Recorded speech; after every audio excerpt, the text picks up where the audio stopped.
যে সংস্কারের কথা আমরা বলছি এটা ছিল এক দফারই অংশ। যে ফ্যাসিবাদী ব্যবস্থার বিলোপ এক দফার যেই শেষ অংশটা।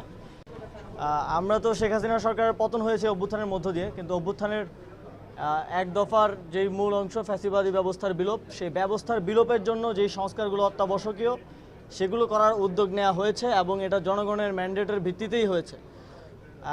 জনগণ তো নির্বাচনের জন্য কিংবা ক্ষমতার পালাবদলের জন্য অভ্যুত্থানে আসেনি। যদি আসতো সেটা 7ই জানুয়ারির নির্বাচনের আগেই আসতো বলে আমি মনে করি।